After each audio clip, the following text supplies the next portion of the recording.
News morning debate నేను సునీత. తెలంగాణలో స్థానిక సంస్థల ఎన్నికలకు నిర్వహించాలని సర్కార్ డిసైడ్ అయ్యింది. ప్రత్యేక జీవో తెచ్చి స్థానిక ఎన్నికల్లో బీసీలకు 42% రిజర్వేషన్లను కల్పిస్తామన్నారు మంత్రి శ్రీధర్ బాబు. మరోవైపు బీసీలకు రిజర్వేషన్లను కల్పించాకే ఎన్నికలకు వెళ్లాలని ప్రతిపక్షాలైతే పట్టుబడుతున్నాయి. ఇక ఈ నెల 30లో స్థానిక సంస్థల ఎన్నికలు నిర్వహించాలని హైకోర్టు ప్రభుత్వాన్ని ఆదేశించింది. దీంతో ఈ ఎన్నికలు ఇప్పుడు ప్రస్తుతం హాట్ టాపిక్ గా మారాయి.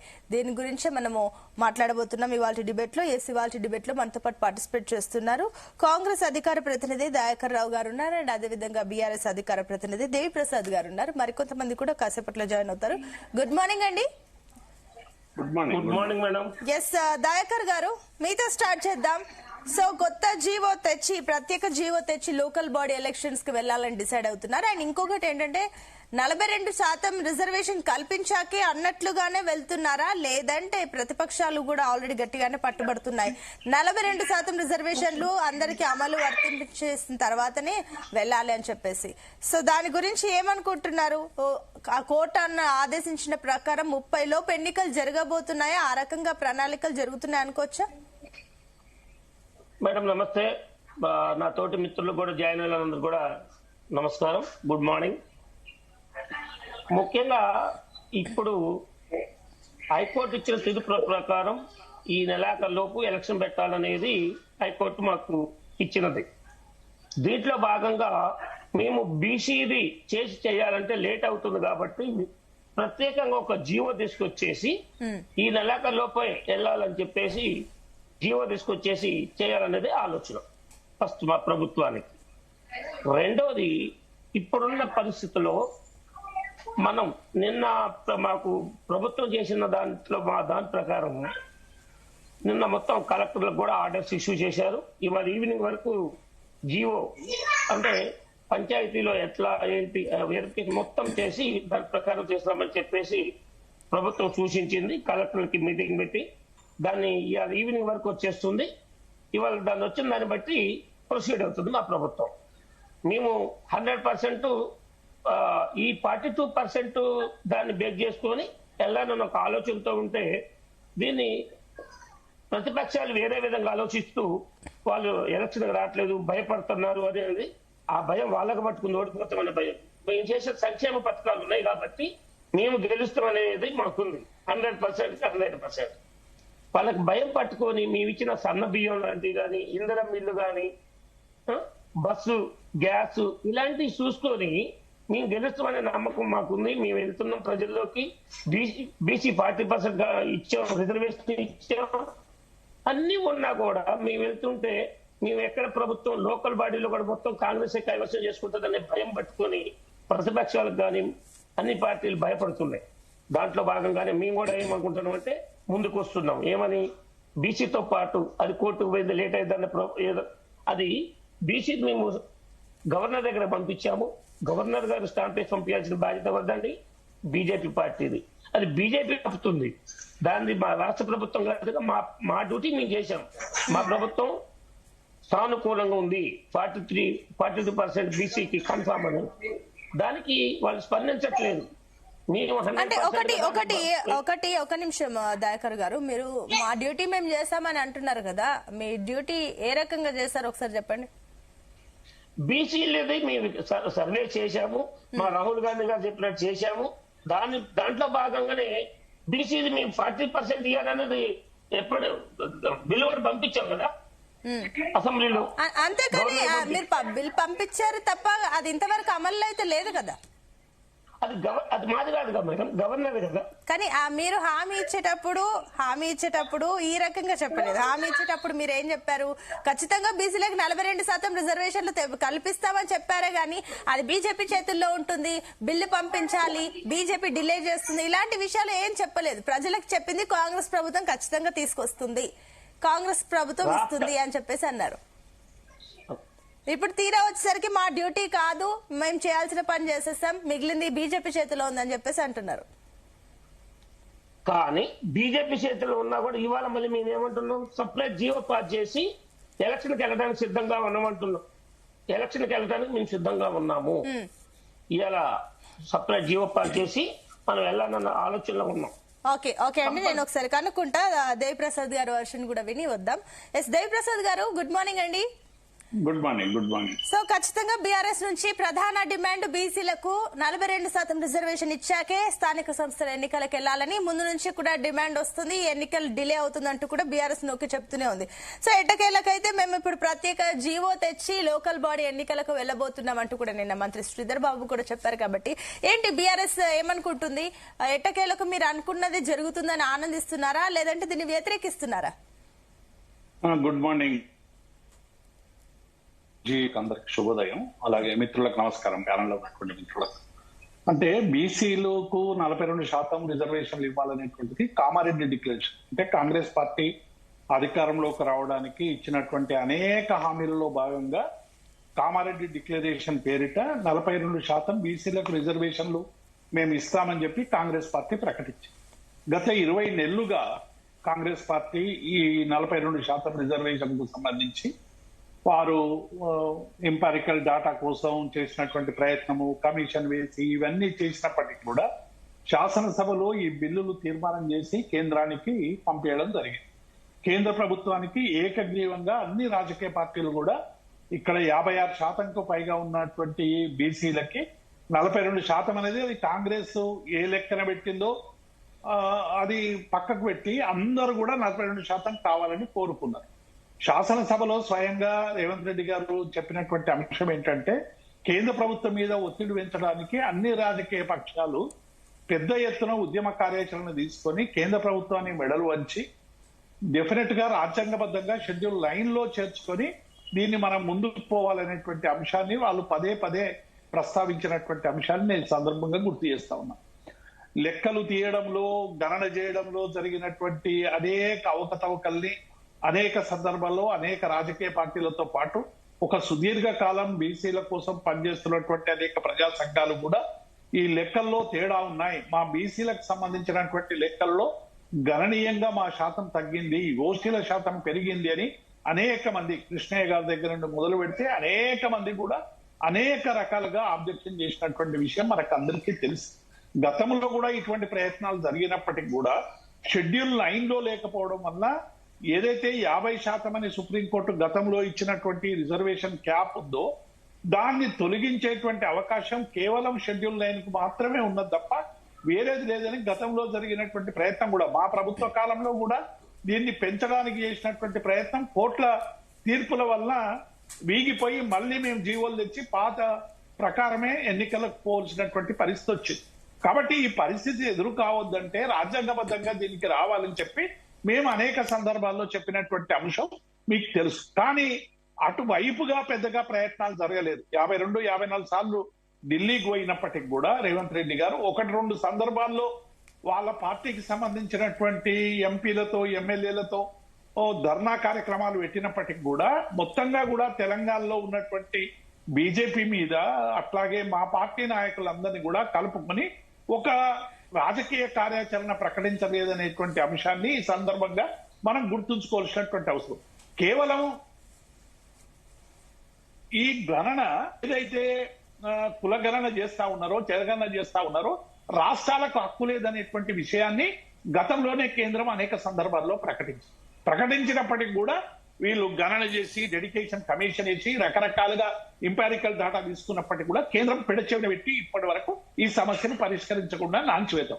అందుకే మేమేం డిమాండ్ చేస్తా ఉన్నాం, కామారెడ్డి డిక్లరేషన్ లో మీరు ఇచ్చినటువంటి 42%తో రిజర్వేషన్స్ తో ముందుకు పోవాలి. గతంలోనే వాళ్ళు చెప్పింది ఏంది, ఒకవేళ 42% కేంద్ర ప్రభుత్వం ఇవ్వకుంటే మేము పార్టీ పరంగా ఇస్తామనేటువంటి అంశాన్ని కూడా రకరకాలుగా వాళ్ళు చెప్పినటువంటి అంశాన్ని చూస్తా ఉన్నాం. కాబట్టి ఇప్పటికైనా కేంద్ర ప్రభుత్వం మరి షెడ్యూల్ 9లో చేస్తుందా లేదా అనేటువంటి అంశం మీద వాళ్ళు స్పష్టం చేయడం లేదు. మళ్ళీ గణన పెడతాం, గణన తర్వాత చేస్తాం. రాహుల్ గాంధీ, ఇంకొక కాంగ్రెస్ పార్టీ ఏం చెప్తా ఉంది, రాహుల్ గాంధీ గారు ప్రధానమంత్రి అయితే తప్ప ఈ బీసీలకు రిజర్వేషన్ అనేటువంటిది దేశవ్యాప్తంగా అమలయ్యేటువంటి అవకాశం లేదు కాబట్టి వచ్చే ఎన్నికల్లో ఇది ఎజెండాగా మార్చుకునేటువంటి ప్రయత్నం ఒకవైపు కాంగ్రెస్ చేస్తావు, ఇంకొక వైపు బీజేపీ ఏం చేస్తా ఉంది, దీనిలో ముస్లింలకు సంబంధించినటువంటి మతాన్ని జోడించి మత ప్రాతిపాదికగా రిజర్వేషన్లు చెల్లవనేటువంటి ఒక బహానాతో ఇవాళ మొత్తంగా బీసీలకు రిజర్వేషన్లు ఎత్తివేసేటువంటి కుట్ర జరుగుతా ఉంది. కాబట్టి ఈ జీవో తీసుకురావడం ఇది చేయదలుచుకుంటే ఎవరు ఆపినరు? ఈ ఇంత ప్రయత్నం ఎందుకు? ఇన్ని శాసనసభలో ఇన్ని తీర్మానాలు, కేంద్ర ప్రభుత్వం మీద ఒత్తిడి, ఇవన్నీ చేయడానికి బదులే మీరు ఇన్ టైంలో చేసేటువంటి అవకాశం ఉండే కదా. సంవత్సరంన్నర కాలంగా ఇవాళ గ్రామ పంచాయతీలు అన్ని కూడా ప్రజాప్రతినిధులు లేక, సరైనటువంటి అడ్మినిస్ట్రేషన్ లేక, పారిశుద్ధ్యం దగ్గర నుంచి అనేక సమస్యలు ఎదుర్కొంటా ఉన్నాం. కేంద్రం నుంచి రావాల్సినటువంటి నిధుల్లో కూడా కోత జరుగుతా ఉంది. కాబట్టి ఇప్పటికైనా మేము స్టేట్ అవేగా డిమాండ్ చేసేది 40% రిజర్వేషన్స్ తో ఎన్నికలకు పోవాలి. రెండవది, రిజర్వేషన్ అంటేనేమో షెడ్యూల్ 9 తో జీవోలతో సంబంధం ఉంది. 42 వీళ్ళు చెప్పింది ఏంది? సివిల్ కాంట్రాక్ట్ లో కూడా మేము 42% మేము అన్ని బీసీలకు రిజర్వేషన్ కల్పిస్తామన్నారు. 20,000 కోట్ల రూపాయలు బడ్జెట్ లో పెడతామన్నారు. మిగతా కులాలకు సంబంధించి వర్గీకరణ చేస్తామన్నారు. వీటన్నిటి విషయంలో వాటితో సంబంధం లేకుండానే చేసే అవకాశం ఉన్నప్పటికీ కూడా బీసీలకు సంబంధించినటువంటి ఏ ఒక్క అంశం మీద కూడా సరైనటువంటి ముందడుగు పడలేదు. కాబట్టి ఇలా బీసీల పేరు మీద రెండు పార్టీలు కూడా, అటు బీజేపీ ఏమో ఇక్కడ రకరకాల కారణాలు చెప్పి, సాంకేతిక కారణాలు చెప్పి ఒకవైపు షెడ్యూల్ 9 లో చేర్చకుండా చేసేటువంటి ప్రయత్నం ఒకవైపు చేస్తే, కాంగ్రెస్ పార్టీ ఏమో అమలైతుందా కాదా అనేటువంటి దృష్టిని పక్కకు పెట్టి అనేక హామీలు ఇచ్చి అధికారంలోకి వచ్చిన తర్వాత ఇలా ఆ అధికారంలోకి వచ్చిన తర్వాత హామీలను అమలు చేయడంలో తడబడుతున్నటువంటి నేపథ్యాన్ని మనం చూస్తా ఉన్నాం. కాబట్టి ఇప్పటికైనా 42%తో రిజర్వేషన్ లోకి పోవాలని మేము డిమాండ్ చేస్తాం. ఓకే అండి. ఎస్ దయాకర్ గారు. మేడం, సో ఇందాక దేవి గారు చెప్పిన పాయింట్స్ చాలా కీలకమైన పాయింట్స్ చెప్పారు. నిజమే కదా, ఒకవేళ మీరు ఈ జీవో తీసుకురావాల్సి వస్తే 2 ఏళ్లు ఇంత కాలయాపన చేసి ఇప్పుడు జీవో తీసుకురావాల్సిన అవసరం లేదు. అండ్ ఒకవేళ మీకు ఇదే జీవో తీసుకురావడం ఉంటే ముందే తీసుకురావచ్చు కదా, ఎందుకు ఇంత డిలే చేస్తారు? ఇప్పటి వరకు ఆయన అన్నట్లు పారిశుద్ధ కార్యక్రమాలు కానివ్వండి, అభివృద్ధి ప్రణాళికల విషయంలో కానివ్వండి, చాలా వరకు పెండింగ్ లో ఉన్నాయి. ఆ విషయం మీకు తెలుసు. గ్రామాల్లో కూడా పరిస్థితి ఏ రకంగా ఉంది. స్థానిక ఎలక్షన్స్, లోకల్ బాడీ ఎలక్షన్స్ జరగక కూడా పూర్తిగా అభివృద్ధి పక్కన పాడిపోయిందని చెప్పేసిన పరిస్థితులు కూడా ఉన్నాయి. కాబట్టి ఎందుకు మరి ఇంత డిలే? ఇదేదో తెచ్చేదంటే ముందే తేవచ్చు కదా, ఎందుకు ఎలక్షన్ టాక్టిక్స్? మేడం చెప్పండి. హలో, చెప్పండి దయాకర్ గారు. ఇప్పుడున్న పరిస్థితుల్లో చట్ట సవరణ చేసి వెళ్ళాలనేది ఒకటి ఆలోచన. మున్సిపల్ చట్టంలో 2 చట్ట సవరణలు చేసింది, ఒకటి ప్రత్యేక జీవో తెచ్చి వెళ్ళాలనేది ఒకటి. 2 బీసీలకి ప్రభుత్వం 40% ఇచ్చి వెళ్ళాలనేది ఒకటి. ఈ 2 చట్ట సవరణలు చేసుకుని ఎలక్షన్ లో వెళ్ళాలనే ఉద్దేశంతో ఉన్నాం. దాన్ని ముందుకు వెళ్ళిపోయాం. ఒక్క నిమిషం అండి. ఎస్ ఓకే దయాకర్ గారు, నేను మళ్ళీ వస్తాను. మీరు ఒకసారి ఆ ఇష్యూ ఏంటో చూసుకోండి. ఎస్ అదేవిధంగా రాజకీయ విశ్లేషకులు డాక్టర్ జయరాం గారు కూడా జాయిన్ అయ్యారు. జయరాం గారు, గుడ్ మార్నింగ్ అండి. Good morning. ఎస్ జయరాం గారు, సో మీకు తెలిసిందే ఇంకా ప్రత్యేక జీవో తెచ్చి లోకల్ బాడీ ఎలక్షన్స్ కి వెళ్తామని చెప్పేసి కూడా అటు కాంగ్రెస్ గవర్నమెంట్ అంటుంది. అండ్ ఇంకొకటి ఏంటంటే కూడా ఈ 42% రిజర్వేషన్ అమలు అయిన తర్వాతే ఎలక్షన్స్ కి వెళ్లాలంటూ కూడా యాజ్ యూజువల్ ప్రతిపక్షాలు అయితే అంటున్నాయి. కానీ ఇందాక దేవిప్రసాద్ గారు బీఆర్ఎస్ నుంచి ఆయన ఒక పాయింట్ అయితే లేవనెత్తారు. ఒకవేళ ఈ జీవో తీసుకురావాల్సి వస్తే అది ముందే తీసుకురావచ్చు కదా, 2 సంవత్సరాలు ఎందుకు దీన్ని ఇంత కాలయాపన చేసి టైం వేస్ట్ చేస్తారు? మీకు తెలిసిందే దీనికి బీజేపీ చేతుల్లో ఉంటుందని చెప్పేసి, మరి అలాంటప్పుడు ముందే జీవో తీసుకురావచ్చు కదా, ఇదేదో ఇప్పుడు ఎందుకు ఎలక్షన్ టాక్టిక్స్ అని చెప్పేసి వాళ్ళు అంటున్నారు. సో దీనిపైన మీ అనాలిసిస్ ఏంటి? సునీత, మీకు ప్యానల్ లో ఉన్న మిత్రులందరికీ మరొకసారి నమస్కారాలు. జీనియస్ ప్రేక్షకులకు ఆల్సో. ఇక్కడ మనము గమనించాల్సింది ఏంటంటే, కాంగ్రెస్ ప్రభుత్వం మొదటి నుంచి కూడా ఇదిగో ఎలక్షన్స్, అదిగో ఎలక్షన్స్ అనేది ఒకటి ఊరించుకుంటూ వస్తుంది. మరొక అంశం వచ్చేసేమో జనాభా, బీసీ జనాభా అని మరొకటి, ఆ తర్వాత వచ్చేసి రిజర్వేషన్ 42% అన్నది ఇంకొక అంశము. ఇట్లా 1 by 1 ఒకటి తెర మీద తీసుకురావడం మొదలుపెట్టేసింది. సో ఇదంతా రాజకీయాల్లో భాగం అందామా, లేదనుకుంటే కొంత డిలే చేస్తే ప్రజల మధ్యలో దీని మీద డిస్కషన్స్ లేవదీయాలి, ప్రతిపక్షాలను దెబ్బకొట్టడం కోసము, అంటే అనేక అంశాలను పెట్టేసి వాటిపైన చర్చలు లేవదీయాలి అనేది ఒక రాజకీయ అంశాలు ఎత్తుగడలు ఉంటాయి. అక్కడ వరకు సరే, ఇది సహజంగానే జరుగుతాయి అనుకుందాం. కానీ ఇప్పటికైనా ఇవి దొరుకుతాయి అన్నది పెద్ద క్వశ్చన్ మార్క్. నిజంగా కనుక వీళ్ళు జీవోలు తీసుకొస్తారా, ఇప్పటికైనా పెడతారా, పెట్టే ప్రజల్లో వెళ్లే అంత కాంగ్రెస్ అంత శక్తి ఉందా, లేదు అనుకుంటే ఇది కూడా ఒక డ్రామానే అనేది ఒక అంశం. నిజంగా కనుక ఇదే జీవో మీరు అన్నట్టుగా ఈ గత 2 సంవత్సరాల నుంచి కాలయాపన ఎందుకు చేస్తుందంటే, గత 2 సంవత్సరాల నుంచి ఒక చర్చలో పెట్టేసుకుంటే ఆ చర్చ లోపల ప్రతిపక్షాలను ఇబ్బంది పెట్టాలి మాటలని మాట్లాడతాయి. అంటే ఇది ఒక పబ్లిసిటీ స్టంట్, ప్రతిపక్షాన్ని ఒక ఇబ్బంది పెట్టే డ్రామా. మరొక అంశం వచ్చేసి వ్యతిరేకత నుంచి ఎట్లా తప్పించుకోవాలి అనుకున్నప్పుడు తన మీద ఉన్న వ్యతిరేకతను డైవర్ట్ చేసే విధానం. సో మీకు ఒక విషయాన్ని నేను కళ్ళ ముందు పెడతాను. యూరియా విషయానికి వస్తే యూరియాలో ఎలాంటి ప్రాబ్లం లేదు, అసలు ఇదొక పెద్ద డ్రామా అని చెప్పేసి మంత్రి సీతక్క ఒక స్టేట్మెంట్ ఇచ్చేసింది. అసలు యూరియా అందరి దగ్గర ఉంది, అందరికి ఎట్లా లేదు, ఇదంతా ఒక పెద్ద డ్రామా ఆడుతున్నారు అనే దాని మీద ప్రతిపక్షాల మీద బురద పోయడం కోసం ఒక మాట మాట్లాడింది. అసలు నేను నాది వరంగలే, సీతక్కది వరంగలే, మీరు లెఫ్ట్ పార్టీల నుంచి వచ్చారు, మేము లెఫ్ట్ పార్టీలలో పనిచేసి వద్దనుకొని వదిలేసాము, ప్రజాస్వామిక బద్ధంగా ఈరోజు అందరం మాట్లాడుతున్నాము. కానీ అక్క మీరు మాట్లాడే మాటలలో నువ్వు చేసినప్పుడేమో ఉద్యమం, పక్కోడు చేస్తేనేమో అది లుల్లు. నువ్వు మాట్లాడితేనేమో పోరాటము, పక్కోలు మాట్లాడితేనేమో అది న్యూసెన్స్. నువ్వు మాట్లాడితేనేమో విప్లవము, పక్కోలు మాట్లాడితేనేమో పనికిరాంటాను. అంటే ఇది ఎక్కడి నుంచి నేర్చుకున్నట్టు, ఎట్లా మాట్లాడుతున్నట్టు? ఈరోజు యూరియా లేక రైతులు గోసపడుతున్న విషయం తెలుసు, ఇబ్బంది పడుతున్న విషయం తెలుసు. ఈరోజు రైతన్నలు ఎంతటి వేదన అనుభవిస్తున్నారో తెలుసు. అది మీ చేత కాకుండా బీజేపీని కడుగుతారా మీ చేత కాకుండా ఈరోజు మీరు యూరియా అనేది చాలా కంఫర్ట్ గా ఉన్నదనే దాన్ని ఒక తప్పుడు సమాచారం ప్రజల్లోకి పోతే ఈరోజు ప్రజలు అసహించుకుంటున్నారు కాంగ్రెస్ పార్టీ. అంటే నేను ప్రజల్లో ఉండే వ్యక్తిని కాబట్టి, ఒక సామాన్యుని కాబట్టి నేను చెప్పాలి కాబట్టి చెప్తే ఇకనైనా మీరు ఒక నీతివంతమైన పాలన ప్రజలకు ఇస్తారనే నమ్మకంతో చెప్తున్నాను. అంతే తప్పితే ఇట్లనే ఉంటే ఈ పాలన మీద ఇంకా ప్రజలు ఇంకా విపరీతమైన విరక్తి వస్తుంది. ఆ విరక్తి నేను కోరుకోవటం లేదు. ఏ పార్టీని, ఏ ప్రభుత్వాన్ని మీద విరక్తి నేను కోరుకోవటం లేదు. ప్రభుత్వానికి మంచి చేయాలనుకుంటున్నాను కాబట్టి చెప్తున్నాను. ఇదొక అంశం. మరొక అంశం వచ్చేసి ఈరోజు వైద్యపరమైన అంశాల మీద కావచ్చు, లేకపోతే అక్కడ ఉండే పరిస్థితులను కావచ్చు, అక్కడ ఉండే స్థితిగతులను కావచ్చు, ఏ ఒక్క రోజు ఏ విధమైన సమీక్ష జరుగుతలేదు. ఈ రోజు ఓన్లీ డ్రామాటిక్ స్టోరీ మాత్రమే జరుగుతుంది.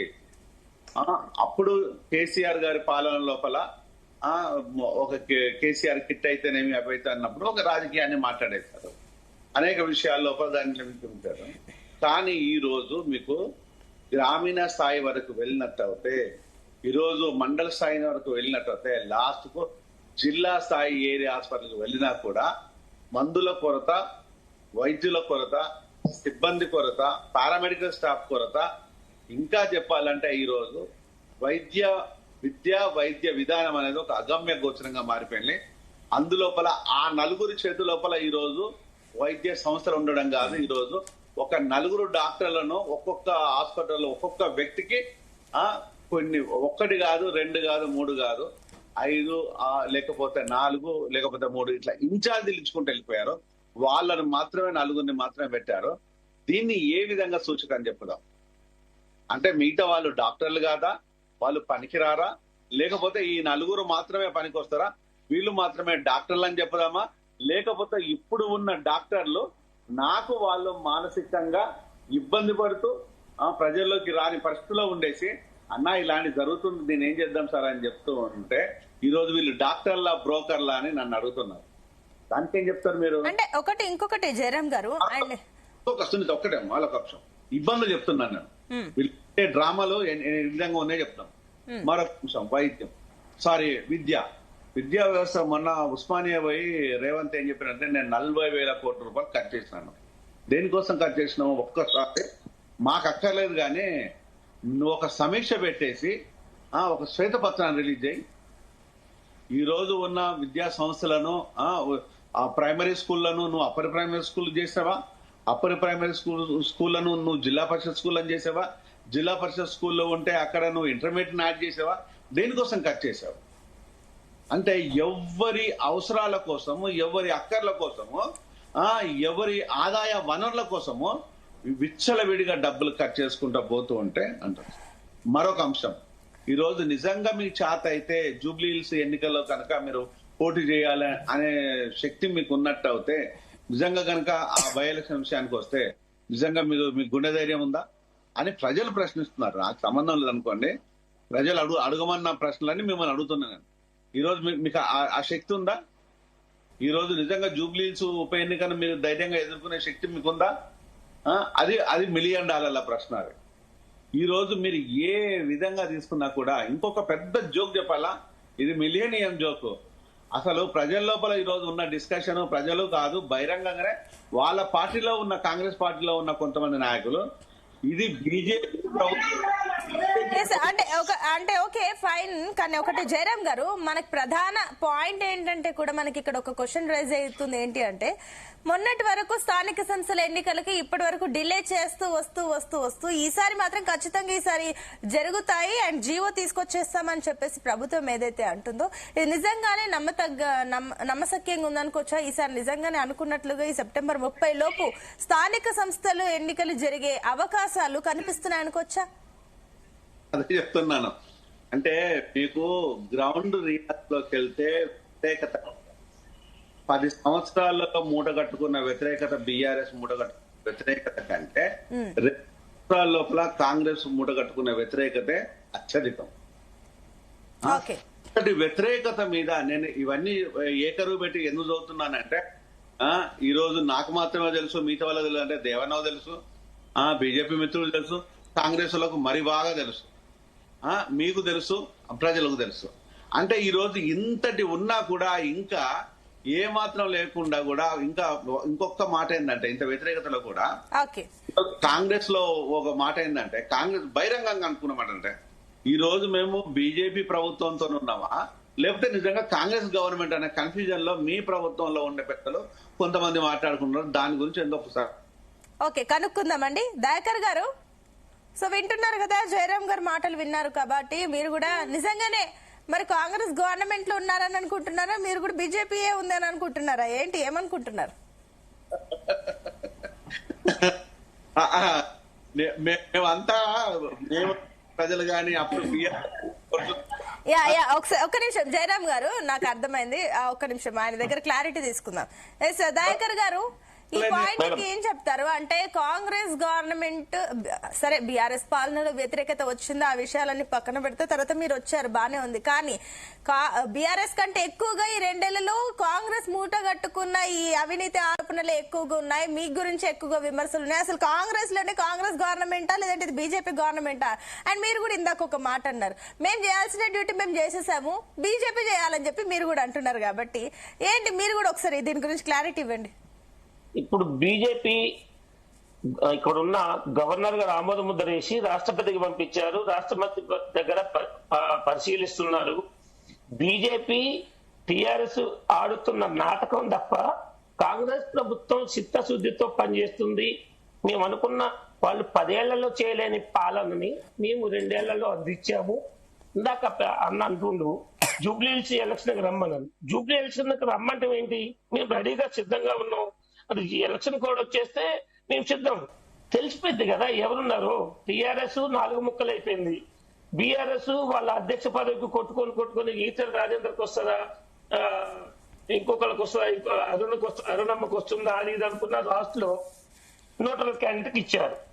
ఆ 2 పార్టీలు మమ్మల్ని ఎదుర్కొనే దమ్ము లేక జూబ్లీ హిల్స్ ఎలక్షన్ కి వస్తారంటారు. జూబ్లీ ఎలక్షన్ కి మేము రావడం సిద్ధంగా ఉన్నాం. అసలు మీరు డిపాజిట్ కోల్పోయే పరిస్థితిలో మీకు డిపాజిట్లు కూడా వస్తాయా అక్కడ? అంటే మీరు డిపాజిట్లు కోల్పోతున్నాయా లేదా అనే విషయాలు చూసే ముందు ఫస్ట్ అంతకంటే ముందు స్థానిక సంస్థల ఎన్నికలు జరగాలి కదా. మీరు దాన్నే డిలే చేస్తూ లాగి ఎందుకంటే ఇక్కడే ఓడిపోతామన్న భయంతోనే కాంగ్రెస్ ఇన్ని రోజులు దాన్ని వెనకడిగేసింది, అందుకే డిలే చేస్తుంది. ఇక్కడ ప్రజలు విమర్శలు అన్ని బయట నడుస్తుంది. ఏంటంటే కూడా క్లియర్ గా ఒకటే మాట, కాంగ్రెస్ కి వ్యతిరేకత వచ్చింది. ఇప్పుడు ఒకవేళ స్థానిక సంస్థల ఎన్నికలకు వెళ్తే మీరు ఓడిపోతారు, అది ఒక పెద్ద మచ్చ అవుతుంది, అందుకే మీరు డిలే చేస్తున్నారని చెప్పేసి బయట టాక్. దానికి ఏం చెప్తారు? దానికి ఒకటే మేడం, మా ప్రభుత్వం సిద్ధసిద్ధుతో పనిచేస్తుంది. 100% లోకల్ ఎలక్షన్లు పెట్టడానికి పంచాయతీరాజ్ చట్ట సవరణ చేస్తున్నాం. 2 చట్ట సవరణలు చేశారు. దాంట్లో కూడా ఒక సపరేట్ జీవో పాస్ చేసుకుని వెళ్ళడానికి సిద్ధంగా ఉన్నామని మేము అంటున్నాం. ఇవాళ ఈవినింగ్ కల్లా అది కూడా వస్తుంది. బానే ఉంది, వెళ్ళడానికి ట్రైన్ రెడీగా ఉంది, పట్టాలు రెడీగా ఉన్నాయి, పట్టాల మీద ఎక్కడమే లేట్ ఉంది అన్నట్టు చెప్తున్నారు మీరు. కానీ ఒకటి మీరు చెప్పండి, సరే మీరు అంటున్నట్లు ఇప్పుడు జీవో తెస్తారు కాబట్టి ఈ జీవో ఒకవేళ మీరు అనుకుంటున్నట్లు ఈ చట్టం తీసుకొస్తే ఇది ఏ రకంగా న్యాయం జరుగుతుంది? అక్కడ 9 షెడ్యూల్లో పొందుపరచకుండా మీరు ఇది ఏ రకంగా 100% అఫీషియల్ చేస్తారు? 9 షెడ్యూల్లో పెడితే గానీ అమలు కుదురుతుంది మేడం. 2 బిల్లులు గవర్నర్ దగ్గర ఆమోదించారు, రాష్ట్రపతి దగ్గర పెండింగ్ లో ఉన్నాయి. విద్యా ఉద్యోగులకి 40% బిల్లు ఆమోద ముద్ర చేసింది. 20 ఇప్పుడు ఒకటి పంచాయతీరాజ్ చట్టంలో 2285A చట్టము చేసిన సవరణలో మేము వెళ్ళడానికి సిద్ధంగా ఉన్నాం. ఇప్పుడు 2285 ఏదైతే ఉందో ఆ చట్టంలో నుంచి మేము వెళ్ళడానికి, మేము రిజర్వేషన్లపై అవగాహన ఉంది కాబట్టి రిజర్వేషన్ చేసి విద్య చేసి వారు బిల్లులు అన్ని కూడా మాట్లాడాం. ఇప్పుడు ఈ పంచాయతీ చట్టంలో 285A ఆ చట్ట సవరణ చేసి మేము లోకల్ ఎలక్షన్కి వెళ్ళడానికి సిద్ధంగా ఉన్నాం. మాకు అసలు ఎటువంటి ప్రాబ్లం లేదు. ప్రజలు మా కోసం ఎదురు చూస్తున్నారు. పంచాయతీ ఎలక్షన్లకి సిద్ధంగా ఉన్నాము. ఒకటి దయాకర్ గారు, ఒక క్లారిటీ ఏంటంటే కూడా ఈ బీసీల రిజర్వేషన్ 42% ఏదైతే మీరు తీసుకొచ్చారో ఈ అంశాన్ని, ఇది అందరు ప్రతి ఒక్కరు కోరుకుంటున్నారు. కేవలం మీరు అన్నట్లు రాజకీయం కాదు, ఇందాక జయరాం గారు అన్నట్లు విద్య, వైద్యం, ఉపాధి అన్ని విషయాల్లో కూడా ఈ రిజర్వేషన్లు కావాలని చెప్పేసి అందరు అనుకుంటున్నారు. కానీ మీరు వచ్చేసి కేవలం ఇప్పుడు రాజకీయంగా ఇచ్చి వాడుతున్నారా, లేదంటే నిజంగానే అందరికీ లభించేలా మీరు కష్టపడుతున్నారా అనేది మాకు క్లారిటీ ఇప్పటికీ రావట్లేదు మీరు చెప్పే దాంట్లో. అందరికీ లబ్ధి పొందాలనే ఉద్దేశంతోనే పోరాడుతున్నాం. సో అదే, అందుకని మీరు రాజకీయంగా ఫస్ట్ టికెట్లు ఇచ్చి ముందుకెళ్తామని చెప్తారు. లేదు, దీంట్లో ఏంటంటే ఇప్పుడు ఇది గవర్నర్ ఆమోద ముద్ర వేశారు మేడం, రాష్ట్రపతికి వెళ్ళిపోయింది కదా. అది రాగానే ఇప్పుడు మేము చెప్తున్నాం ఏది ఇంతకుముందు. ఇప్పుడు ఒకవేళ చెప్పండి. Network problem. ఎస్, ఓకే అండి, నేను మళ్ళీ వస్తాను, ఒకసారి చూసుకోండి దయాకర్ గారు. దేవిప్రసాద్ గారు, సో మీ పాయింట్ ఏంటి? మీరు నమ్ముతున్నారా కాంగ్రెస్ గవర్నమెంట్ ఈసారి నిజంగానే ఈ జీవో తీసుకురావడం వల్ల అవుతుందని అనుకుంటున్నారా? ఒక నిమిషం అండి దేవిప్రసాద్ గారు. దయాకర్ గారు, 60% దాటితే ఒప్పుకుంటుందా అనే దాని మీద ఉంది. అది రాజ్యాంగం చేయాల్సింది బీజేపీ చట్ట సవరణలో ఉంది. ఇందాక ఒక పాయింట్ జయరాం గారు ఒక మాట అన్నారు. దయాకర్ గారు ఒక పాయింట్, ఒక్క నిమిషం అండి, మీరు చెప్తున్న పాయింట్, ఎందుకంటే మనం కంటిన్యూస్ గా మనం ఒక 2-3 నెలల నుంచి ఇదే పాయింట్ వింటున్నాం, మాట్లాడుతున్నాం కాబట్టి మళ్ళీ అదే రిపీట్ అవుతుంది. ఒక నిమిషం దయాకర్ గారు ఒక్క నిమిషం. మీరు అంటున్నారు అది చేయాల్సింది కేంద్రం అని చెప్పేసి మీరు అంటున్నారు. ఆయన ఇందాక జయరాం గారు ఒక పాయింట్ అన్నారు, 2 అంశాలని తీసుకొని వస్తుంది కాంగ్రెస్. ఒకటి కేంద్రం చేతుల్లో పెడుతున్నారు, కేంద్రం చేయట్లేదు అని చెప్పేసి.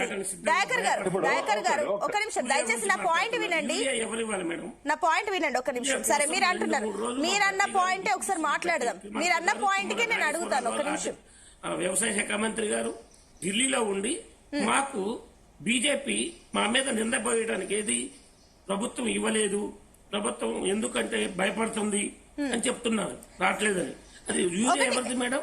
ఒక నిమిషం, ఇది ఇప్పుడు మనం మాట్లాడుతుంది కరెక్టే, కానీ ఆ నిందలు అవన్నీ మీ రాజకీయంగా సంబంధం. కానీ మనం బీసీల గురించి మాట్లాడుతున్నాం, రిజర్వేషన్ గురించి మాట్లాడుతున్నాం కాబట్టి. దయాకర్ గారు ఒక నిమిషం, మీరు అంటున్నారు మా చేతుల్లో ఏం లేదు, మేము చేయాల్సింది చేసినాం, బీజేపీ చేయాలని చెప్పి అంటున్నారు. మీరు ఇంకో పక్క కూడా ఒక మాట అన్నారు ఏంటి, రాహుల్ గాంధీ ప్రధాని అయితే ఈ బీసీ రిజర్వేషన్లు 100% అమలు అవుతాయి, అప్పుడు ఈజీ అవుతుందని చెప్పేసి. అంటే మీరు ప్రధాని ఎన్నికలకు సంబంధించి టార్గెట్ తప్ప ప్రజలకు సంబంధించి టార్గెట్ లేదు. దీని గురించి ఏమంటారు? మీరు కంటిన్యూగా మాట్లాడితే అర్థం కాదండి. నేను అడిగిన దానికి మీరు సమాధానం ఇవ్వండి. 2 పాయింట్లు పట్టుకుంటున్నారు. ఒకటి బీజేపీ చేయాలని చెప్పేసి అంటున్నారు, సరే. అండ్ ఇంకొకటి మీరు ప్రధాని రాహుల్ గాంధీ అయితేనే బీసీ రిజర్వేషన్ లో 100% సాధ్యం అని చెప్పేసి అన్నారా కదా. ఇప్పుడు ప్రధాని రాహుల్ గాంధీ అయితే గానీ రిజర్వేషన్లు కావా? వాయిస్ కట్ అవుతుంది. సరే ఓకే, మీరు ఒకసారి వీలైతే మళ్ళీ చూసుకోండి, కరెక్ట్ చేసుకోండి. ఎస్ దేవిప్రసాద్ గారు, సో ఈ పాయింట్ కి ఏం చెప్తారు? అండ్ జయరామ్ గారి పాయింట్స్ ఒక్కటండి. ఇప్పుడు ఈ బీసీ రిజర్వేషన్లకు సంబంధించి గవర్నర్ ఏదో ఆమోదం పొంది కేంద్రానికి పంపలేదండి. కేబినెట్ తీసుకున్నటువంటి నిర్ణయాన్ని, శాసనసభలో ఆమోదించినటువంటి చట్టాన్ని ఫార్వర్డ్ చేసి ఆయనకు ఆర్డినెన్స్ పంపితే ఆమోదం రాలే, బయటికి రాలేదు. ఇప్పటి వరకు కేంద్రం దాని మీద ఏం చేస్తుంది అనేటువంటి విషయం మీద గందరగోళం. రెండవది, ఇవాళ గతంలో జీవో తెచ్చినప్పటికి కూడా ఆ జీవో నిలవలేదనే కదా అందరూ చట్టం కావాలి, షెడ్యూల్ 9th లో కావాలని కోరుకున్నది. కానీ కామారెడ్డి డిక్లరేషన్ లో వీళ్ళు పెట్టింది ఏంది, మేము 42% రిజర్వేషన్లు ఇస్తాం, దీనికి షెడ్యూల్ 9 మేము ప్రకారం కేంద్రం అని చెప్పి పెట్టాల్సింది. ఏది పెట్టకుండా స్టేట్ అవేగా 42% మేము రిజర్వేషన్లు ఇస్తామని మొత్తం బీసీ లోకాన్ని ఇలా మోసం చేసినటువంటి సందర్భాన్ని చూస్తా ఉన్నాం. వీళ్ళు జీవో ఇచ్చిన ఇవాళ ఏ పార్టీలు, జయరాం గారు కొట్టుకోవచ్చు, నేను కొట్టుకోపోము, గాని ఎవరైనా 4 కోట్ల ప్రజల్లో ఎవరైనా ఈ జీవోను ఛాలెంజ్ చేసేటువంటి అవకాశం ఉంటది. మళ్ళీ అది మొదటికి వస్తుంది కదా. మేము చెప్తున్నది అదే, మీరు రాజ్యాంగబద్ధంగా చేయడానికి అవసరమైనటువంటి రాజకీయ కార్యాచరణ ఎంచుకోవడంలో ఇలా కాంగ్రెస్ పార్టీ కంప్లీట్ గా ఫెయిల్యూర్ అయింది.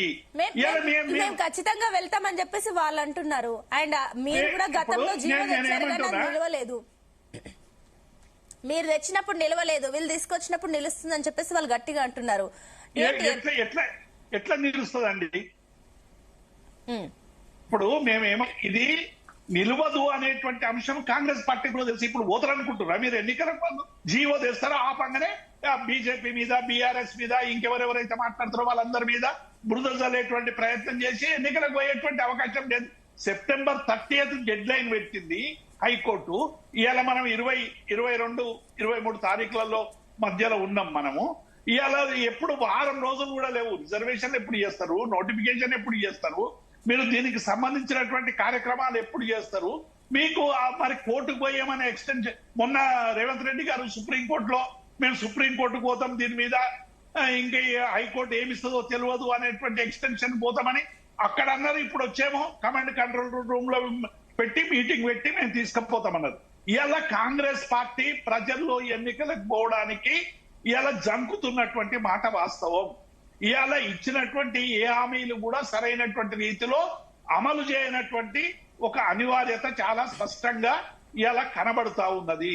ఏ ఒక్క హామీ కూడా నిరుద్యోగులకు సంబంధించినటువంటి మొదలుకుంటే నిరుద్యోగులు, ఉద్యోగులు, రైతులు, మహిళలు ఒక్కటి కాదండి, ఇలా అన్ని రంగాలకు ఇచ్చినటువంటి 420 హామీలు, 6 గ్యారంటీలు ఇలా కేవలం తడమడం తప్ప ఏ ఒక్కటి కూడా కంప్లీట్ చేసినటువంటి పాపాన పోలేదు. పైగా ఇది ఒక డైవర్షన్ పాలిటిక్స్ చేసేటువంటి ప్రయత్నం చేస్తా ఉన్నారు. ఇలా జుబ్లీహిల్స్ ఎన్నికలు అందరి డిపాజిట్లు పోతాయని చెప్పి దయాకర్ గారు అంటున్నారు. అనేక సర్వేలు కాంగ్రెస్ పార్టీ చేసుకున్నటువంటి సర్వేలోనే ఇవాళ కాంగ్రెస్ పార్టీ పరిస్థితి బాగాలేదని వాళ్ళ ఏఐసిసికి నివేదికలు ఇచ్చిన ఆయన వాళ్ళ ఏమి రెగ్యులర్ గా వాళ్ళ సర్వేలు చేసినటువంటి వాళ్ళే చెప్తున్నారు.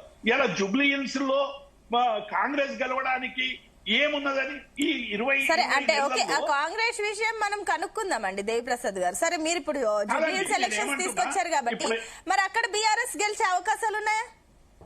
ఇప్పుడు డెఫినెట్ గా మేము ఒక పార్టీగా మేము ప్రయత్నం చేస్తున్నాం, గెలవడానికి ప్రయత్నం చేస్తాం, గెలుస్తామనే విశ్వాసంతో ముందుకు పోతున్నాం. కారణం ఏంటంటే మాకు అది సిట్టింగ్ సీట్ ఒకటి. గోపీనాథ్ గారు 3వ టర్మ్ ఇప్పుడు ఈసారి మూడోసారి గెలిచిండ్రు. వారు చేసినటువంటి సేవలు గాని, వాడికి ఉండేటువంటి సింపతి గాని ఒకటి. రెండవది, ముఖ్యంగా మాకున్నటువంటి పెద్ద బలం ఏంటంటే 20 నెలలుగా కాంగ్రెస్ పార్టీ ప్రజల పట్ల వ్యవహరించినటువంటి ప్రజా వ్యతిరేక విధానాలు, మూసీ పేరు మీద చేస్తున్నటువంటి విషయాలు కావచ్చు, లేకుంటే హైడ్రా పేరిట నిన్న మొన్న గాజుల రామారంలో ఏం జరిగిందో మనం అందరం కూడా చూసినాం. కాబట్టి ఇవి రెండే కాదండి. నిరుద్యోగులకు జాబ్ క్యాలెండర్ ఇస్తాం, మేము 2 లక్షల ఉద్యోగాలు ఇస్తాము. ప్రజలు ఏమైనా చూస్తారండి? మా పరిపాలన కంటే మెరుగైన పరిపాలన. అదే మీరు సిట్టింగ్ సీట్ అని అంటున్నారు కానీ అక్కడ నుంచి కాంగ్రెస్ నుంచి భిన్నంగా వినిపిస్తుంది. అదే జూబ్లీ హిల్స్ లో వర్షం పడితే మొన్న అన్ని చెరువులు బైకులు అన్ని కొట్టుకుపోయిన పరిస్థితి, నడవాలా ఈదాలా అర్థం కాని పరిస్థితుల్లో అక్కడ ఉన్నారు జూబ్లీ. దానికి కారణం ఎవరండి? హైడ్రా. దానికి కారణం ఎవరు? అంటే ఏం చేశారు అనేది కూడా కాదండి. దానికి కారణం ఎవరు? హైడ్రా కదా. గత ప్రభుత్వం చేసిన పాలకులు కబ్జా చేశారు. ఒక్క నిమిషం.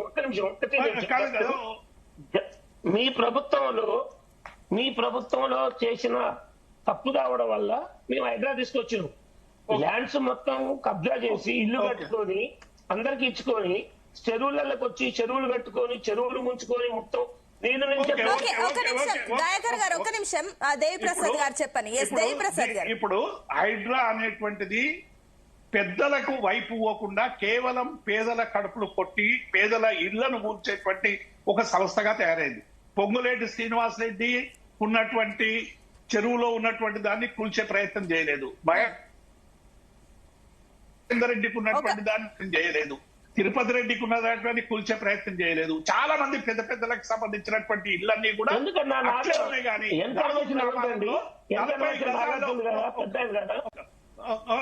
ఏమైంది? ఇప్పుడు ఏమైంది చూస్తున్నాం కదా. ఇప్పుడు ఏమైందో చూస్తున్నాం. తీసుకొచ్చాక సామాన్య మానవులకి అందరికి ఏదో 100% లో అందరికి 95% హైడ్రా ఒప్పుకుంది. హైడ్రా చేసింది. సరే ఒక నిమిషం దయాకర్ గారు, ఒక నిమిషం. దేవిప్రసాద్ గారు, కానీ టాపిక్ మీరు హైడ్రా పైన ఎత్తేస్తున్నారు కానీ మీరు అన్నందుకు నేను అంటున్నాను, 3 టర్మ్స్ మీ ఎమ్మెల్యే అక్కడే బీఆర్ఎస్ నుంచి ఉన్నప్పుడు ఆ నియోజకవర్గంలో కూడా కేవలం హైడ్రా మాత్రం చేయాల్సిన పనులు కాదు.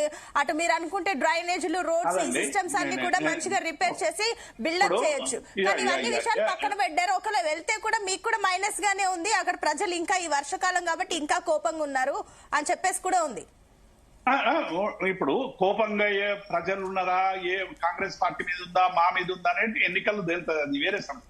రోడ్ నంబర్ 36, 37 లో గానీ లేకుంటే గత 10 ఏళ్లలో హైదరాబాద్ నగరంలో చేసినటువంటి అనేక కార్యకలాపాల వల్ల అండర్ పాస్ రోడ్లు కావచ్చు, ట్రాఫిక్ తగ్గించేటువంటి ప్రయత్నం కావచ్చు, లేకుంటే బ్రిడ్జులు కావచ్చు, లేకుంటే రకరకాల పనుల వల్ల హైదరాబాద్ నగరంలో బీఆర్ఎస్ పార్టీకి అఖండ మెజార్టీ వచ్చిందనేటువంటి విషయం వాస్తవం. అది ప్రజలు హైదరాబాద్ నగరంలో చేసినటువంటి పనుల వల్ల సంతృప్తి చెంది మా ప్రజాప్రతినిధి ఉండొచ్చు. ఒక ప్రభుత్వం అన్నాక డెఫినెట్ గా కొన్ని నెగిటివ్స్ ఉంటాయి, కొన్ని పాజిటివ్స్ ఉంటాయి.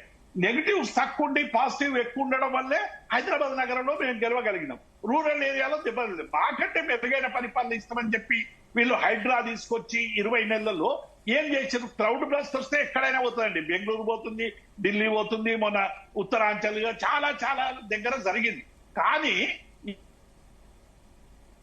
ఇవాళ మేము చేసేల వల్ల ఇలా హైదరాబాద్ నగరంలో ప్రజలు సంతృప్తి చెందిన కాబట్టి మాకు సరైనటువంటి ఓటింగ్ వచ్చిందనేటువంటి అంశాన్ని పరిశీలించాలి. రెండవది కూడా ఇవాళ వీళ్ళు ఏం చేస్తున్నారంటే 20 నెలల కాలంగా ఇచ్చినటువంటి హామీల వైఫల్యాన్ని పక్కదారి పట్టించడానికి రకరకాల ప్రయత్నాలు చేస్తున్నారు. ఇప్పుడు 4 ముక్కలైంది మా పార్టీ, ఇంకోటి ఏదో చెప్తున్నారు. 4 ముక్కలు అయిన పార్టీ పట్ల మీకెందుకండి? 4 ముక్కలైతే మేమే వెళ్ళిపోతాం. మా గురించి అంత ఫికర్ ఎందుకు మీకు? మీ రాజగోపాల్ రెడ్డి లాగానో, కొండా సురేఖ లాగానో, అనిరుద్ రెడ్డి లాగానో, కోమటిరెడ్డి వెంకటరెడ్డి లాగానో మా పార్టీలో ఎవరు మాట్లాడతలేరు. మీరు మీకు సంబంధించినటువంటి అంశంలో మీరు ఇవాళ చేసినటువంటి ఆరోపణలు, కొండా సురేఖ వరంగల్లో జరుగుతున్నటువంటి తతంగం చూస్తా ఉన్నాం. రాజగోపాల్ రెడ్డి గారు ఏం మాట్లాడిండో విన్నాం. కాబట్టి ప్రతి పార్టీలో అంతర్గతమైనటువంటి సమస్యలు ఉంటాయి. వాటి అన్నిటినీ పరిష్కరించుకొని ముందుకు పోయేటువంటి ప్రయత్నం ఎవరైనా చేస్తాం. కానీ ఇవాళ మీరు ప్రజలకు ఇచ్చినటువంటి హామీలు అమలు చేయండి అంటే గత ప్రభుత్వం మీదనే రోజు మాట్లాడి రోజు చేసి ప్రజా సమస్యల్ని పరిష్కారం చేయకుండా మీరు చేస్తున్నటువంటి విషయాన్ని ఇలా ప్రజలందరూ కూడా గమనిస్తా ఉన్నారు. ఇంతకుముందు జయరాం గారు కొన్ని విషయాలు చెప్పారు. డెఫినెట్ గా ఇలా డైవర్షన్ పాలిటిక్స్ ఏదైతే ఇప్పుడు బీసీలకు రిజర్వేషన్ ఇవ్వాలి, మీ 42% సివిల్ కాంట్రాక్ట్ లో ఇవ్వండి. దాన్ని ఎవడాపిండు? 20,000 కోట్ల రూపాయలు బడ్జెట్ లో పెట్టండి, ఎవడాపిండు? కొన్ని కేటగిరీలను చేస్తామన్నారు, ఎవడాపిండు? కాబట్టి ఇవాళ మీరు చేయగలిగినవి చేయకుండా కేవలం ప్రచారం చేసి దుష్ప్రచారం చేసి ఇవాళ గద్దెనెక్కిరం కాబట్టి ఏమైనా చేసుకుంటామనేటువంటి పద్ధతిలో మాట్లాడేటువంటి మాటల్ని ఇవాళ ప్రజలు స్వీకరిస్తలేరు. డెఫినెట్ గా ఎన్నికల్లో ఓటమి గెలుపు అనేటువంటిది మామూలు, ఎవరు గెలుస్తారు ఎవరు ఓటమి అనేది పక్కకు పెడదాం. కానీ ప్రజల సమస్యల పరిష్కారంలో ఇచ్చినటువంటి హామీలలో మీరు చేస్తున్నటువంటి మోసాల్ని ప్రజలు గమనిస్తున్నారనేటువంటి విషయాన్ని ఓకే అండి. ఎస్ దయాకర్ గారు, ఒక పాయింట్ క్లియర్ గా ఉంది. అటు హైకోర్టు నుంచి సెప్టెంబర్ 30 లోపు స్థానిక ఎన్నికలు జరగాలని చెప్పేసి అటు ఆదేశాలున్నాయి. ఇంకా తీరా చూస్తే వారం రోజుల్లో ఏం జరుగుతుంది అన్నది కూడా ఇంకా అది పాసిబుల్ కాని విషయం అని చెప్పేసి అది అందరికీ తెలిసిందే. కానీ అప్పటి వరకు అయితే వెయిట్ చేస్తున్నారు, ఏమైనా ప్రభుత్వం నుంచి ఏమైనా వస్తుందా లేదా అని. సో ఏంటి, నిజంగానే మీరు వెళ్లే ఛాన్సెస్ ఉన్నాయా, లేదంటే ఇంతే కేవలం రాజకీయ లాభం చూసుకుంటారా, లేదంటే దేవి ప్రసాద్ గారి కమెంట్స్ కి కూడా ఏం చెప్తారు?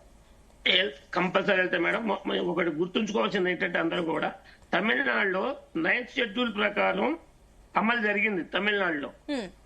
ఇక్కడ కూడా మేము చేస్తే బీజేపీ అడ్డుకోకుండా ఉంటుందా? ఫస్ట్ బీజేపీ వాళ్ళకి మీ క్వశ్చన్ అది. ఎందుకంటే తమిళనాడులో 9th షెడ్యూల్ ప్రకారం ఒకసారి అక్కడ పెడితే ఎలక్షన్స్ అమలు జరిగింది. అది అమలు జరిగినప్పుడు ఆ అమలు అవుతున్న దాన్ని చూసుకొని దీన్ని బీజేపీ అడ్డుకోకుండా ఉంటే 100% మేము వెళ్తున్నాం. మేము 100% ఈ వీక్ లోనే ఎలక్షన్ కోడ్ వస్తుంది, జీవో పాస్ చేస్తారు, సీట్లు అన్ని కూడా మాకే వస్తాయి. వాళ్ళు ఏదో ఆశిస్తున్నా ఏంది, ఈ రోజు కూడా ఇంకా భయపడుతున్నారు, ఎలక్షన్స్ కి రాలేదు, వాళ్ళు అనుకున్న వాగ్దానాలు అమలుపరచలేదని. బీజేపీ టీఆర్ఎస్ రెండు ఒకటి. అది టీఆర్ఎస్ బీజేపీ ఈ రెండు కలిసి ఆడుతున్న నాటకానికి కాంగ్రెస్ ప్రభుత్వం ఎదుర్కొని ఎక్కడైనా మాట్లాడటానికైనా పని చేయడానికైనా రాజకీయంగా మేము సిద్ధంగా ఉన్నాం. అది టీఆర్ఎస్ బీఆర్ఎస్ అన్నది వాళ్ళకే తెలియట్లేదు. టీఆర్ఎస్ బీజేపీ కలిసి ఆలోచించి మమ్మల్ని మా మీద బురద జల్లడానికి ప్రత్యేకంగా చేస్తున్నారు తప్ప వాళ్ళకి ఇంకా వేరే పనే లేదు. వాళ్ళ కుమ్ములాటలో భాగంగానే మేము ఈ రోజు చెప్తున్నాం, లోకల్ ఎలక్షన్లకి ఈ వారంలో జీవో వస్తుంది, మేము సొంత జీవో పాస్ చేస్తున్నాం, జీవో వస్తుంది, దానికి ఎలక్షన్ పోవడానికి సిద్ధంగా ఉన్నాం. వాళ్ళు మమ్మల్ని ఎదుర్కొనే దమ్ము వాళ్ళకి లేక బురద జల్లడానికి నానా రకాల ఇబ్బంది పడుతున్నారు. వాళ్ళు ఇప్పుడున్న పరిస్థితుల్లో బీజేపీ గాని టీఆర్ఎస్ గాని, ఇందాక పెద్ద ఆయన అంటుండు జూబ్లీస్ లో నిన్న వస్తే నీళ్లు నిలిచినాయి, పుల్లుగా ఉన్నాయి అంటున్నాడు. గత ప్రభుత్వం 10 సంవత్సరాలు ఉంది, అక్కడ ఎమ్మెల్యే ఎవరండి? టీఆర్ఎస్ ప్రభుత్వం ఎమ్మెల్యే ఎందుకు చేయలేకపోయాడు? దాన్ని మేము ఈ 2 సంవత్సరాల్లో 2 నెలల్లో ఇప్పుడు రాష్ట్రంలో కురుస్తున్నాం. మేము హైడ్రా చేయటం వల్ల ఇప్పుడు వచ్చిన వర్షం ప్రకారం టీఆర్ఎస్ చేసినట్టు ఉన్నట్లయితే ఇలా టోటల్ గా హైదరాబాద్ మునిగిపోయి ఉండేది. హైడ్రా చేయబట్టే మేము ఈ రోజు ఇంత పెద్ద వర్షాలు వచ్చినా కూడా ఎదుర్కొని హైడ్రా వర్క్ చేయబట్టే జనాల్లో ఒక మేము శబాష్ కాంగ్రెస్ పార్టీ రేవంత్ అన్న చేసినది 100% కరెక్ట్ అని జనాలు చెప్తున్నారు. నిన్న కూడా చూడండి, తొలి వెలుగు రఘు గారు కూడా మాట్లాడుతూ చెప్తున్నారు హైడ్రా వల్ల ఎంత లాభం ఉందని. నిన్న 3 రోజుల నుంచి ఎన్ని వర్షాలంటే రాష్ట్రంలో ఎంత పెద్ద వర్షాలండి. ఈ వర్షానికి హైడ్రా లేకపోతే హైదరాబాద్ మునిగిపోయి ఉండేది. గత ప్రభుత్వం చేసిన తప్పు కాదది. ఇప్పుడు మాత్రం మునగలేదంటారా? ఇప్పుడు మాత్రం మునగలేదంటారా అయితే హైదరాబాద్? చాలా వరకు కవర్ చేశాము. మా పనిలోకి వచ్చాక, మా ప్రభుత్వం వచ్చాక హైడ్రా తీసుకొచ్చి మంచి ఇప్పుడు 100 మందిలో ఒకసారి వర్షం పడ్డప్పుడు మీరు బయటకు వచ్చారా? సాయంత్రం టైంలో ఎప్పుడైనా బయటకు వచ్చారా అండి? మన ఏరియాస్ లో జూబ్లీ హిల్స్ గానీ, హఫీజ్పేట్ గానీ, ఇంకా చాలా ఏరియాలు ఉన్నాయి. చెప్పాలంటే లిస్ట్ వస్తే చేస్తాం. ఇప్పుడు మీరు అన్నట్టు జూబ్లీ హిల్స్ లో నీళ్లు నిలుస్తున్నాయి. ఎప్పుడు ప్రభుత్వం అది? వాళ్లే కదా 15 సంవత్సరాలు టీఆర్ఎస్ ఎమ్మెల్యే కదా. మళ్ళీ పాయింట్ మీకు అనుకూలంగా ఉంటే మేము 2 నెలల్లో మేము చేసిన అభివృద్ధి అంటారు, మీరు చేయకపోతేనేమో గత ప్రభుత్వం ఏం చేసిందని చెప్పేసి అంటున్నారు. ఇది కరెక్ట్ కాదు. సరే ఒక నిమిషం, జయరాం గారికి ఒక సబ్మిషన్ ఉందంటే పాయింట్ పైన, ఒకసారి ఆయన ఏం అడగాలనుకుంటున్నారు అడుగుతారు. జయరాం గారు అడగమనండి, నేను దానికి సమాధానం. జయరాం గారు మీ పాయింట్ ఏంటి? అన్న ఏవే దయాకర్కి తెలియాల్సింది ఏంటంటే, అన్నా 9th షెడ్యూల్ లో చేర్చాలి అంటే కాంగ్రెస్ కాదు ఇది డిస్కషన్ చేయాల్సింది. బీజేపీ పార్లమెంట్ లో పెట్టి డిస్కస్ చేసి చేర్చాల్సింది బీజేపీ. ఇక్కడ కాంగ్రెస్ ప్రమేయం ఏం లేదు. కాంగ్రెస్ పెట్టింది, చెప్పింది, ఇచ్చింది, అంతవరకే. అక్కడ పార్లమెంట్ లో చట్టం చేయాల్సింది బీజేపీ. అప్పుడు జయలలిత చేయడానికి గల కారణము ఆమె చేయడానికి ఏంటంటే, పివి నరసింహారావు గారు అప్పుడు జయలలితతోని అవసరాలు నిమిత్తం అని చెప్పేసి ఆమె ఒక డిమాండ్ తెచ్చేసుకొని అప్పటికప్పుడు ఆ కులాల దగ్గరలో పరిస్థితిలో ఉన్న నేపథ్యాన్ని ఆ డిస్క్రిప్షన్ గా రాసేసి దాన్ని పూర్తి స్థాయిలో ప్రజెంటేషన్ ఇచ్చేసి కన్వెన్స్ చేసేసి ఆమె అవసరం పార్టీకి ఉంది కాబట్టి అప్పుడు ప్రభుత్వానికి పివి గారి ప్రభుత్వానికి ఉంది కాబట్టి అది చేర్చగలిగిండు చేసిండు, అది అయిపోయింది, అది అప్పటి ప్రజలకు మంచి జరిగింది అనుకుందాం. కానీ ఇప్పుడు బీజేపీ మీరు పెట్టిన దీన్ని ఎందుకు చేస్తుంది అనేది ప్రధానమైన ప్రశ్న. చెయ్యదు అనేది స్ట్రాంగ్ అంశం. ఎందుకు అంటే ఒకవేళ కనుక బీజేపీ ప్రభుత్వంలో కనుక చేసినట్టు అది కాంగ్రెస్ విజయంగా మారిపోతుంది. కానీ కాంగ్రెస్ కు ఆ విజయాన్ని ఎందుకు అందిస్తుంది? రేపు రానున్న ఎలక్షన్ లోపల బీజేపీ స్టేట్ లో కూడా వచ్చినట్టు అవుతే ఇది మేము బీసీ రిజర్వేషన్ చేస్తామనే దాని మీద ముందుకెళ్తారు తప్పితే మీరు ఇచ్చిండ్లు కాబట్టి వాళ్ళు 9th షెడ్యూల్ లో పెడతారంటే అది ఇంపాసిబుల్, అది చేయరు. ఒకవేళ మీరు గెజిట్ ద్వారానే మీరు దీన్ని రిజర్వేషన్స్ తీసుకొచ్చినామంటే గెజిట్ ద్వారా తెచ్చిన అప్పుడు ఎంఆర్పిఎస్ లొల్లి చేసిన తర్వాత తెలుగుదేశం పార్టీ ఆ గెజిట్ ద్వారానే 2000 లోపల క్లాసిఫికేషన్ పట్టుకొచ్చింది. 2004లో సుప్రీంకోర్టు కొట్టేసింది. గెజిట్ ద్వారా వచ్చిన ఏ రిజర్వేషన్ పైన ఉన్న ఆ చట్టాలు కూడా ఇంతవరకు నిలవలేదు. అది అట్టర్ ఫ్లాప్ అయిపోయినాయి, మన కళ్ళ ముందు కనిపించింది అన్న సత్యాలవి. ఇక ఆ విషయాన్ని కూడా మనం వదిలేద్దాం. ఇది అయ్యే పని కదా, గెజిట్ ద్వారా కూడా పెద్ద ప్రజలు ఇక తెచ్చిందన్న మరి. ఒక్క నిమిషం నేను చెప్పాను. ఇది ఒక అంశం, అది కూడా ఫెయిల్యూర్ సిస్టమ్. నెక్స్ట్ వచ్చేసి మీరు ఏదైతే ప్రజల ముందు పెడుతున్నారో, మేము ప్రజల సర్పంచ్ ఎలక్షన్లు పెడుతుంటాము, ఇంకా స్థానిక సంస్థల ఎలక్షన్లకి అనుకుంటున్నారో ఇప్పటి వరకు కూడా పార్టీల పరమైన అంశాలకు వస్తే ఏ పార్టీ కూడా చట్టం అవసరం లేదు. మీ పార్టీ పరంగా మీరు 42 కాదు 56 కూడా ఇవ్వచ్చు. ఈ విషయం మీ పార్టీలో వాళ్ళకు తెలియదా అంటే అందరికీ తెలుసు. కానీ ఇది ఒక చట్టం చేయాలనే నేపథ్యంతోనే, చట్టం కావాలనే ఒక డ్రామాతోనే దీన్ని మళ్ళీ బీసీ సోదరులకు మరొకసారి అన్యాయం చేసే ప్రయత్నమే తప్పితే ఇది పెద్ద బీసీ సోదరులకు న్యాయం చేసేది కాదు. ఇది పొలిటికల్ ఎజెండాగా రానున్న రోజుల లోపల బీసీ 42% రిజర్వేషన్ అనేది పొలిటికల్ ఎజెండాలో భాగంగా మారితే తప్పితే బీసీలకు ఇచ్చేదంటూ ఏముండదు, బీసీలు తీసుకునేది కూడా ఏముండదు అని అందరికీ తెలిసిన విషయమే. ఇట్లా లోతుకు వెళ్తూ ఉండి డిస్కస్ చేస్తూ ఉంటే కూడా ఎక్కడ కూడా కాంగ్రెస్ ప్రభుత్వానికి ఫేవర్ లేదు. మరి ఎలక్షన్ లోకి పోతుందా అనేది $1 మిలియన్ ప్రశ్న. దేవిప్రసాద్ గారు మీ సబ్మిషన్ ఏంటి? ఇప్పుడు నేనేమంటున్నా, పెద్దలు జయరాం గారు చెప్పినట్టు 42% రిజర్వేషన్లు రాజకీయ పార్టీలు కాంగ్రెస్ పార్టీ ఇస్తామని పోయింది అనుకోండి. వాళ్ళు ఒక దగ్గర 42% ఇస్తారు, మా పార్టీ ఒక దగ్గర ఇస్తుంది, ఇంకొక పార్టీ ఒక దగ్గర ఇస్తుంది. చివరికి ఏమైపోతుందంటే బీసీలు రాజ్యాధికార శక్తి లేదని చెప్పి బీసీలను పలచన చేసేటువంటి ఒక కుట్ర జరగవచ్చు. కాబట్టి కాన్స్టిట్యూషనల్ గా ఉంటేనే 42% రాజ్యాధికారంలో వాటా లభిస్తుంది. ఇలా ఎస్సీ ఎస్టీలకు గాని వాళ్లకు ఇలా రిజర్వేషన్ లేకుంటే చట్టసభలో పాల్గొనేటువంటి అధికారం వచ్చిన ఈ పార్టీల వల్ల. కాబట్టి ఇప్పటికైనా చేయాల్సిందంటే కాన్స్టిట్యూషనల్ కావాలి. డెఫినెట్ గా బీసీలు 50% గెలుస్తారు, ఎందుకంటే ఉన్న జనాభానే వాళ్ళు మొత్తంగా వాళ్ళకు సంబంధించినటువంటి అంశాలు వస్తాయి. కానీ ఇప్పటికైనా వీళ్ళందరం కూడా కోరుకుంటున్నది ఏంది, కాన్స్టిట్యూషనల్ ద్వారా 42% రిజర్వేషన్ రావాలని. వీళ్ళు జీవో తీయడం అనేటువంటిది, జీవో తీయంగానే అది కోర్టులో ఎట్లాగూ క్యాప్ ఉంటది, చేయలేరు కాబట్టి అది నిలబడేటువంటి అవకాశమే లేదు. ఈ పేరు మీద ఎన్నికలను పోస్ట్ పోన్ చేసి ఎన్నికల్లో పోకుండా చేసి దీన్ని ప్రతిపక్షాల మీదకి నెట్టి ఇచ్చినటువంటి హామీలు అమలు చేయకుండా ఒక డైవర్షన్ ఆడేటువంటి ఒక టోటల్ ఎపిసోడ్ లో భాగంగా ఈ ఎపిసోడ్ జరుగుతున్న తప్ప సిన్సియారిటీ గానీ కమిట్మెంట్ గానీ బీసీలకు ఇవ్వాలనేటువంటి అంశం మీద ఎట్టి పరిస్థితుల్లో ఇలా కాంగ్రెస్ లేదనేటువంటిది గత ఈ చట్టం పెట్టినప్పటి నుంచి ఇప్పటి వరకు జరుగుతున్నటువంటి పరిణామాలు చాలా స్పష్టంగా కనబడతా ఉంది. కాబట్టి మేము డిమాండ్ చేసే అందరం కలిసి కాన్స్టిట్యూట్ గా బీజేపీకి ఒక రాజకీయ పరమైనటువంటి కార్యాచరణకు అందరం కలిసి పోదాం. అందరం అన్ని రాజకీయ పార్టీలకు కలిసి బీజేపీని నిలువరించి బీజేపీని మెడలు వంచి ఆ కేంద్రం నుంచి 42% రిజర్వేషన్ తెచ్చే విధంగా మీరు పని చేయడం లేదు. ఎందుకంటే స్కూలు ఒక సెకండ్, రేవంత్ రెడ్డి గారే మొదలే చెప్పిండ్రు, నా స్కూల్ ఎక్కడ, నా యవ్వనం ఎక్కడ, నా వృద్ధాప్యం ఎక్కడ అనేటువంటి చెప్పినాక ఇక బీజేపీ కాంగ్రెస్ వేరని తెలంగాణ ప్రజలు అనుకునేటువంటి అవకాశమే లేదు. ఇవాళ బీజేపీ డైరెక్షన్ లో చంద్రబాబు Okay. నాయుడు డైరెక్షన్ లోనే దయాకర్ తెలంగాణలో గారు, పరిపాలన మీ ఫైనల్ జరుగుతున్నటువంటి కమెంట్స్ మాట ఏంటి? వాస్తవం. క్లియర్ గా దేవిప్రసాద్ గారు ఒక పాయింట్ అంటారు, మేము గతంలో జీవో తెచ్చినాం కానీ అది నిలవలేదు అని చెప్పేసి ఇందాక దాని గురించి ఎక్స్ప్లెనేషన్ క్లియర్ గా జయరాం గారు ఇచ్చారు, అది ఎందుకు నిలవలేదు ఏంటి అనేది. సో మీరు తెచ్చినా కూడా అంతే పరిస్థితి వస్తుంది. అండ్ ఒకవేళ వచ్చినా కూడా సరే, ఒకవేళ మీరు నిజంగానే మీరు అంటున్నారు అది పాసిబుల్ అవుతుంది, ఖచ్చితంగా వెళ్తుంది అని చెప్పేసి అంటున్నారు, ఆ నమ్మకం ఎలా కల్పిస్తారు? Final words. పంచాయతీరాజ్ ఒక ఆర్డినెన్స్ తీసుకొచ్చింది కాబట్టి దీన్ని గవర్నర్ కి పంపించాం కాబట్టి వస్తుందనే నమ్మకం మాకుంది మేడం. 100% దీంట్లో వస్తుంది ఉంటది అన్న. ఒకటి ఇందాక అంటుండు బీజేపీకి కాంగ్రెస్ పై అక్కడ ఇది చేస్తుందని. బీజేపీతో మాకు పొత్తు లేదు, టీఆర్ఎస్ తో పొత్తు లేదు అట్టని చెప్పేసి టీఆర్ఎస్ఏ బీఆర్ఎస్, బీఆర్ఎస్ఏ బీజేపీ, ఈ మూడు పార్టీలు అంటే టీఆర్ఎస్ బీఆర్ఎస్ అన్నది వాళ్ళు తెలుసుకోవాలి. బీజేపీ టీఆర్ఎస్ అనేది 100%.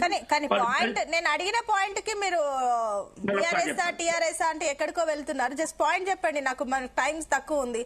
మీరేమనుకుంటే ఈ జీవో నిలుస్తుందా? మీరు తెచ్చిన జీవో నిలుస్తుందా? బీసీలకు 42% వర్తిస్తుందా? అదొకటి పాయింట్ చెప్పండి.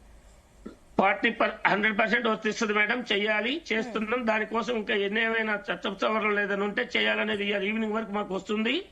100% 42% ఇస్తున్నాం. దీంట్లో ఎటువంటి ఆలోచన లేదు. వాళ్ళు సిద్ధంగా ఉండమనండి. 100% ఈ నెలాఖరులోపు ఎలక్షన్ కోడ్ వస్తుంది. ఎలక్షన్ లకు ముందుకెళ్తున్నాం. అంతే తప్ప రైట్ అండి. డిబేట్ లో పార్టిసిపేట్ చేసిన అందరు కూడా thank you so much. So మొత్తం మీద అటు బీసీలకు సంబంధించిన రిజర్వేషన్ అంశంలో అటు ప్రభుత్వం అయితే ముందడుగైతే వేసింది. జీవో అయితే ప్రత్యేక జీవో తీసుకొచ్చి లోకల్ బాడీ ఎన్నికలకు వెళ్తామంటూ కూడా ప్రభుత్వం చెప్తుంది. ఏదేమైనప్పటికీ అతి త్వరలో తెలంగాణలో స్థానిక సంస్థల ఎన్నికలు జరగబోతున్నాయి.